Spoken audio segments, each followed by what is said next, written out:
जिल्हा मध्यवर्ती बँकेची चौकशी सुरू असून लवकरच अहवाल बाहेर येईल. संचालक दोषी नाहीत, मग उच्च न्यायालयात जाण्याची गरज काय होती असा सवाल करत चौकशीला घाबरल्याने संचालक न्यायालयात गेल्याची टीका भाजपचे आमदार गोपीचंद पडळकर यांनी केली आहे. सांगली जिल्हाधिकारी कार्यालयातील बैठकीनंतर गोपीचंद पडळकर बोलत होते. जिल्हा बँक शेतकऱ्यांची बँक आहे, मात्र संचालकांचा मनमानी कारभार सुरू होता. त्यांची चौकशी सुरू आहे. आता निवृत्त न्यायाधीशांमार्फत चौकशी केली जात असून त्याचा अहवाल लवकरच येईल. बँकेतून कारखान्यांना टक्केवारीने कर्ज दिलं जातं. कर्नाटकसह कोल्हापूर जिल्ह्यातील कारखान्यांना कर्ज देण्यात आले. खासदार विशाल पाटील यांच्या कारखान्याला कोणत्या बेसवर कर्ज देण्यात आलं असा सवालही यावेळी केलाय. समुद्रातून पाईपलाईन आणण्याच्या वक्तव्यावरून मला ट्रोलिंग केलं जातं, याच्या मागे जयंत पाटलांचे डोकं आहे. सोशल मीडियावर फेक अकाउंट काढून मला ट्रोलिंग करण्याचं काम सुरू असल्याचा टोला पडळकर यांनी लगावलाय. दरम्यान महापालिकेत शरद पवार राष्ट्रवादीचे 3 नगरसेवक आहेत. त्यातील गटनेत्यासह 2 नगरसेवकांनी भाजपमध्ये प्रवेश केला. जयंत पाटलांच्या हाताखालचे सगळेच फुटतील. आता विधान परिषदेची निवडणूक लागल्यानंतर ईश्वरपूरमधले किती नगरसेवक फुटतात हा फक्त आकडा तुम्ही बघा, असं खुल्लं आव्हान गोपीचंद पडळकर यांनी जयंत पाटलांना दिलंय. जागतिक ऊर्जा संकटामुळे निर्माण झालेल्या परिस्थितीवर मात करण्यासाठी इंधन वापराचा प्राधान्यक्रम ठरवू. सध्याच्या टंचाईच्या काळात शेतकऱ्यांना शेतीसाठी पुरेसे डिझेल मिळणं ही मोठी गरज आहे. त्यानुसार पुढील किमान 3 ते 4 महिने कायम शेतकऱ्यांना डिझेल देण्याचा प्रयत्न करू, अशी माहिती जिल्ह्याचे पालकमंत्री चंद्रकांतदादा पाटील यांनी गुरुवारी पत्रकार परिषदेत दिली आहे. खरीप हंगामात खत टंचाई निर्माण होण्याची शक्यता असून कृषी विभागाने खत पुरवठ्याचे काटेकोर नियोजन करावे. तसेच पावसाने ओढ दिल्यास सध्याचा पाणीसाठा शेतीसाठी वापरण्यापेक्षा लोक आणि पशुधनासाठी राखून ठेवण्याचं आवाहन त्यांनी केलं. येथील जिल्हाधिकारी कार्यालयात खरीप हंगामाच्या पार्श्वभूमीवर पालकमंत्री पाटील यांच्या उपस्थितीत कृषी विभागाची बैठक घेतली. यावेळी जिल्हाधिकारी डॉ. मैना घोष, जिल्हा अधीक्षक कृषी अधिकारी विवेक कुंभार यांच्यासह अधिकारी उपस्थित होते. पालकमंत्री पाटील म्हणाले, शेतकऱ्यांच्या इंधन गरजा पूर्ण होऊ शकतील यासाठी शहरी भागातील लोकांनी प्रशासनाच्या सूचनांचं पालन करणं आवश्यक आहे.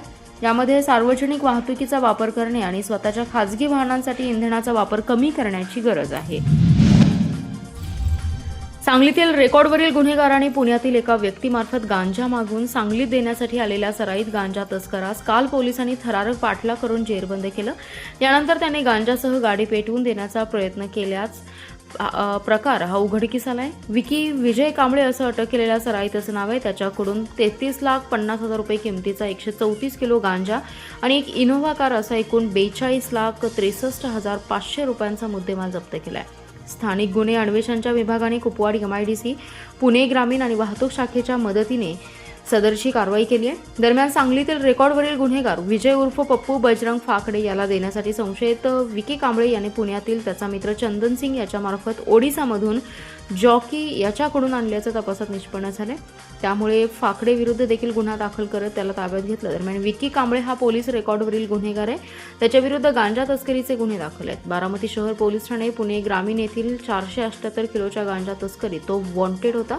त्याला सांगली पोलिसांनी पकडले. दरम्यान पप्पू फाकडे हा पोलीस रेकॉर्डवरील गुन्हेगार आहे. त्याच्याविरुद्ध गुन्ह्यांची मालिकाच वेगवेगळ्या पोलीस ठाण्यात दाखल आहे. गांजा तस्करी प्रकरणात तो पुन्हा अडकलाय. त्याच्याविरुद्ध कुपवाडला गुन्हा दाखल केलाय. आखाती देशातील युद्धजन्य परिस्थितीमुळे इंधन आणि LPG पुरवठ्यावर संभाव्य परिणाम होण्याची शक्यता लक्षात घेता जिल्हा प्रशासन ॲक्शन मोडवर आले. घरगुती गॅसचा अवैध वापर आणि सिलेंडरचा गैरमार्गाने पुरवठा रोखण्यासाठी जिल्हा पुरवठा पथकाच्या पथकांनी सांगली आणि मिरजेत 3 ठिकाणी धडक कारवाई करत तब्बल 9 LPG सिलेंडर जप्त केलेत. संबंधितांवर गुन्हे दाखल करण्याची प्रक्रिया सुरू असल्याची माहिती प्रशासनाकडून देण्यात आली आहे. जिल्ह्याचे पालकमंत्री चंद्रकांतदादा पाटील यांनी इंधन पुरवठा सुरळीत ठेवण्यासाठी कठोर उपाययोजना करण्याचे निर्देश दिल्यानंतर ही मोहीम अधिकच तीव्र करण्यात आली आहे. जिल्हाधिकारी डॉ. मैना घोष यांच्या मार्गदर्शनाखाली जिल्हा पुरवठा विभागाने विशेष फिरती दक्षता पथके सक्रिय केली आहेत. पुरवठा विभागाच्या भरारी पथकाने सांगलीतील एका मंगल कार्यालयात घरगुती गॅसचा व्यावसायिकसाठी वापर होत होता. तसेच मिरजेतील एका हॉटेलसह एका व्यावसायिकाकडून घरगुती गॅसचा व्यावसायिक सिलेंडरमध्ये गॅस भरताना पकडले गेले. या तिघांकडील सिलेंडर जप्त करून त्यांच्यावरती गुन्हा दाखल करण्याची प्रक्रिया रात्री उशिरापर्यंत सुरू होती. घरगुती गॅस सिलेंडरचा व्यावसायिक वापर होत असल्याचं निदर्शनास आले. काही ठिकाणी सिलेंडरचा अनधिकृत साठाही आढळल्याची माहिती समोर आली आहे. प्रशासनाने स्पष्ट इशारा देत म्हटलंय की गॅस एजन्सीकडून गैरमार्गाने पुरवठा केल्याचे अथवा घरगुती LPGचा व्यावसायिक वापर झाल्याचं आढळल्यास संबंधितांवर कठोर कारवाई करण्यात येईल, असा इशारा प्रभारी जिल्हा पुरवठा अधिकारी आशिष फुलुके यांनी दिला आहे. तासगाव तालुक्यातील बलगवडे येथे नशेच्या इंजेक्शनचा मोठा साठा तासगाव पोलिसांनी जप्त केला असून या कारवाईत 85 नशेची इंजेक्शने ताब्यात घेण्यात आली आहेत। जप्त करण्यात आलेल्या इंजेक्शनची किंमत सुमारे 37,000 रुपये असल्याचं पोलिसांनी सांगितलं। या प्रकरणी दोघांना अटक करण्यात आली असून बुधवारी रात्री ही कारवाई पोलीस निरीक्षक विशाल टकले यांच्या मार्गदर्शनाखाली करण्यात आली आहे। नागेश अरविंद अवताडे आणि समीर अमजद मुलानी अशी अटक केलेल्या संशयितांची नावे आहेत। याबाबत तासगाव पोलीस ठाण्यात गुन्हा दाखल करण्यात आलाय।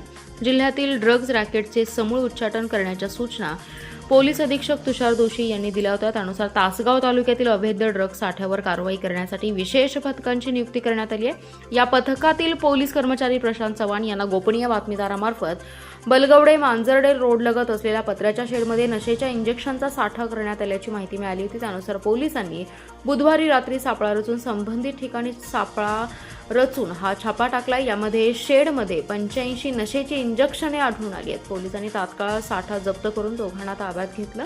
ही कारवाई स्थानिक गुन्हे अन्वेषण शाखेचे पोलीस निरीक्षक संजीव झाडे, तासगावचे पोलीस निरीक्षक विशाल टकले यांच्या मार्गदर्शनाखाली करण्यात आली आहे।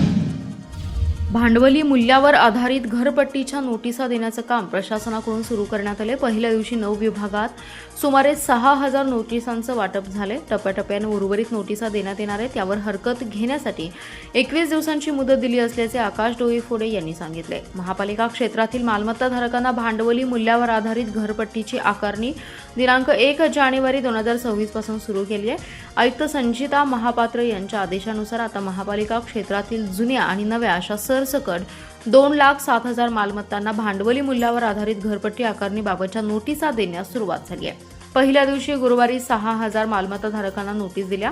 कंपनीचे कर्मचारीच या नोटिसांचे वाटप करत आहेत। या नोटिसा पालिका कर्मचाऱ्यांकडून तपासल्या जात आहेत। त्यामुळे सुरुवातीला संख्या कमी असेल, पण येत्या 4 दिवसानंतर किमान रोज 10,000 ते 12,000 नोटिसांचं वाटप होणार आहे। महिन्याभरात सर्व 2,07,000 मालमत्ताधारकांना नोटिसांचे वाटप होईल। दरम्यान नोटिसा मिळताच मालमत्ताधारकांनी त्यावर हरकती घ्यायची असेल तर तातडीने प्रभाग समिती कार्यालयात संपर्क साधून अर्ज करावा। यासाठी 21 दिवसांची मुदत आहे। दाखल हरकतींवर प्रभाग समितीनिहाय सुनावणी होणार असून त्याची तारीख नंतर जाहीर करण्यात येणार आहे। महापालिकेच्या घरपट्टी विभागात कर्मचाऱ्यांचा तुटवडा असून कार्यरत कर्मचाऱ्यांवर कामाचा ताण आहे। आता भांडवली मूल्यावर आधारित घरपट्टीच्या नोटिसांची तपासणी, त्यावरील दाखल हरकतींची सुनावणी आणि यानंतर अंतिम बिले तयार करणे आदी कामे असल्याने 35 कर्मचाऱ्यांची या विभागात तात्पुरती बदली केली आहे। सांगली सातारा विधान परिषदेच्या निवडणुकीची आचारसंहिता जाहीर झाल्याने सांगली, मिरज आणि कुपवाड महापालिका तसेच जिल्हा परिषदेच्या पदाधिकाऱ्यांची वाहने तात्काळ जिल्हाधिकारी कार्यालयाकडे जमा करण्यात आली। महापौर, उपमहापौर, स्थायी समिती सभापती, गटनेते यांच्यासह जिल्हा परिषद अध्यक्ष, उपाध्यक्ष, विषय समितीचे सभापती तसेच पंचायत समितीकडील सभापती यांच्यासाठी निश्चित केलेली वाहने वाहन चालकांसह जमा करावीत। याबाबत कोणतीही दिरंगाई आणि टाळाटाळ होणार नाही याची दक्षता घेण्याबाबतही आदेश काढले होते। या आदेशान्वये पदाधिकाऱ्यांकडील वाहने जमा करण्यात आली आहेत।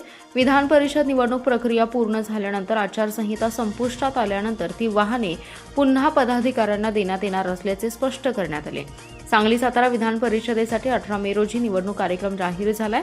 25 मे रोजी याबाबतची अधिसूचना जाहीर करण्यात आली आहे। 1 जून रोजी अर्ज दाखल करण्याची अंतिम मुदत असून 2 जून रोजी छाननी होणार आहे। उमेदवारी अर्ज माघार घेण्याची अंतिम मुदत 4 जून आहे। 18 जून रोजी मतदान होणार असून 22 जून रोजी मतमोजणी होणार आहे।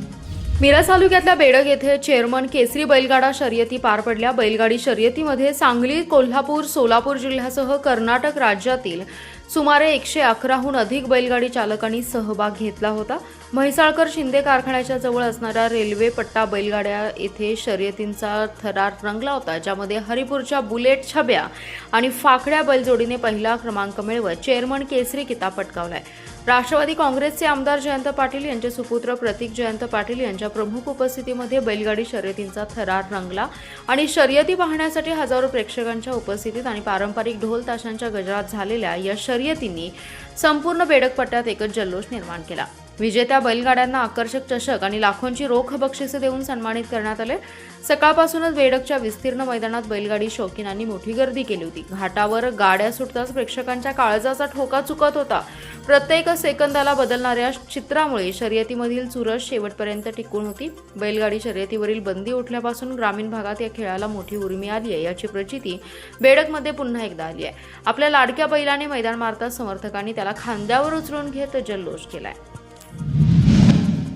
सांगली महापालिका क्षेत्रातील विविध प्रभागांमध्ये नागरिकांना दर्जेदार मूलभूत सुविधा उपलब्ध करून देण्यासाठी आमदार सुधीरदादा गाडगीळ यांच्या माध्यमातून सातत्याने प्रयत्न सुरू आहेत। याच अंतर्गत आमदार गाडगीळ यांच्या हस्ते विकास कामांचा भव्य शुभारंभ आणि लोकार्पण सोहळा अत्यंत उत्साहात संपन्न झाला। यामुळे प्रभाग क्रमांक 8 मधील विविध विकास कामांचे मंजूर झालेले भूमिपूजन तसेच साहित्यरत्न लोकशाहीर अण्णाभाऊ साठे नागरी वस्ती सुधारणा योजनेअंतर्गत प्रभाग क्रमांक 11 मधील चैतन्यनगर औद्योगिक वसाहतीसमोरील कॉन्क्रीट रस्त्याचे लोकार्पण करण्यात आलं।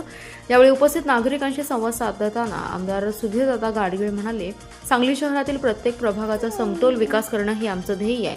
नागरिकांना उत्तम दर्जाचे रस्ते, पाणी, गटारी आणि इतर मूलभूत सोयीसुविधा पुरवण्यास आम्ही सर्वोच्च प्राधान्य दिले। विकास कामांसाठी निधीची कमतरता कधीही पडू दिली जाणार नाही। या सर्व कामांमुळे सांगली शहराचा चेहरा मोहरा बदलण्यास मोठी मदत होते। या नवीन आणि दर्जेदार रस्ते आणि विकास कामांमुळे परिसरातील वाहतूक कोंडी सुटणार असून नागरिकांचा दळणवळणाचा प्रवास अधिकच सुखकर आणि सुरक्षित होणार आहे। वर्षानुवर्षांचा रस्त्याचा प्रश्न मार्गी लागल्यामुळे स्थानिक नागरिकांनी आमदार सुधीर गाडगीळ यांचे विशेष आभार मानत समाधान व्यक्त केलं आहे। जिल्ह्यात मान्सून कालावधीत उद्भवू शकणाऱ्या संभाव्य पूरस्थिती तसेच एल निनोच्या संभाव्य परिणामाच्या अनुषंगाने टंचाई स्थितीच्या पार्श्वभूमीवर संबंधित सर्व यंत्रणांनी सतर्क राहून आपत्ती व्यवस्थापन करावे। सर्व विभागांनी परस्पर समन्वय ठेवून कोणत्याही परिस्थितीत मदत आणि बचावासाठी तातडीने प्रतिसाद देण्याची तयारी ठेवावी। जीवित व वित्तहानी टाळून नागरिकांच्या सुरक्षिततेला सर्वोच्च प्राधान्य देऊन उपाययोजना आखाव्यात असे निर्देश राज्याचे उच्च व तंत्र शिक्षण संसदीय कार्यमंत्री तथा जिल्ह्याचे पालकमंत्री चंद्रकांतदादा पाटील यांनी दिलेत। आपत्ती व्यवस्थापन अंतर्गत मान्सून पूर्व तयारी आणि एल निनोच्या संभाव्य परिणामाच्या अनुषंगाने टंचाई स्थिती अशा दोन्ही परिस्थितीत यंत्रणांच्या पूर्व तयारी बैठकीच्या अध्यक्षस्थानावरून ते बोलत होते। यावेळी संभाव्य पूरस्थिती आणि एल निनोच्या अनुषंगाने टंचाई स्थिती अशा दोन्ही बाबींचा आढावा घेण्यात आला। जिल्हाधिकारी कार्यालयाच्या बैठक कक्षात आयोजित या बैठकीस आमदार इद्रिस नाईकवडी, जिल्हाधिकारी डॉक्टर मैनाक घोष, आयुक्त संजिता महापात्र, मुख्य कार्यकारी अधिकारी विशाल नरवाडे, पोलीस अधीक्षक तुषार दोशी, निवासी उपजिल्हाधिकारी डॉक्टर स्नेहल कणीचे, बाळासाहेब यादव, जिल्हा आपत्ती व्यवस्थापन अधिकारी रफिक नदाफ यांच्यासह विविध यंत्रणांचे प्रमुख अधिकारी प्रत्यक्ष तर सांगली पाटबंधारे मंडळाचे अधीक्षक अभियंता चंद्रशेखर पाटोळे, महसूल विभागाचे अधिकारी व अन्य संबंधित यंत्रणाचे क्षेत्रीय अधिकारी दूरदृश्य प्रणालीद्वारे उपस्थित होते।